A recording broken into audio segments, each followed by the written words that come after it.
Այսօր անհրաժեշտությունը խաղաղությունն է, որ մեր ժողովուրդը իմանա, էլ պատերազմ չկա, խաղաղությունն է։ Պատերազմի դուռը փակի, ես զբաղվի իր անելիքով իր գործով։ Այո, դա երաշխավորած խաղաղությունն է, որ մենք պատրաստ ենք այդ հարցը կարգավորելու։ Այսօր ասում են խաղաղություն, Ժորժ ջան, խաղաղություն չկա, դա պայմանավորվածություն է։ Խաղաղության դեպքում պետք է լինի ստորագրածություն, փաստաթուղթ, ոչ թե ամեն օր ելնելով, ինչ որ պահանջ ներկայացնելով, սա ենք ուզում, սա են հիշում։ Եղեգնաձորում եւս Գագիկ Սարոկյանը մանրամասն ներկայացնում է ծրագրի առանցքային դրույթները, առանձնացնելով անվճար առողջապահական համակարգի ու կրթության, արժանապատիվ կենսաթոշակների եւ վարկերի համաներման անհրաժեշտությունը։ Պետք է առողջապահությունը լինի անվճար,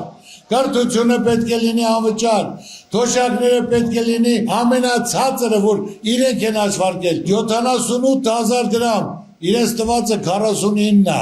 59 թող լինի, բայց էլ իրենց հաշվարկով չի բավարարում։ Այսօր պետք է կարողանաս ծանրությունը վերցել ես, քու ժողովրդի հարցերը կարգավորես։ Մյուսը վարկերի խնդիրն է ժողովուրդ։ Այսօր ամբողջ ազգը վարկի տակ է։ Ունենք 650,000 ընտանիք ժողովուրդ։ Ունենք 2,400,000 վարկառու։ Եղել է տնտեսական ճգնաժամ, եղել է կորոնավիրուս, մարդիկ չեն աշխատել 2-3 տարի, եղել է պատերազմ, ապրելու գոյատևելու համար, բուժվելու համար, պարտքեր է գոյացել։ Պետությունը անմիջապես պետք է մինչև 3 միլիոն դրամ մարդկանց ներում շնորհի։ Այսօր պետական պարտքը 8 միլիարդից դարել է 15 միլիարդ, դու 1 միլիարդ էլ ավել լինի պարտքը, բայց գոնե մարդիկ իմանան, որ այդ ժողովրդին այդ ճայճից հանել են։ Ասում եմ, ինչ ասում եմ,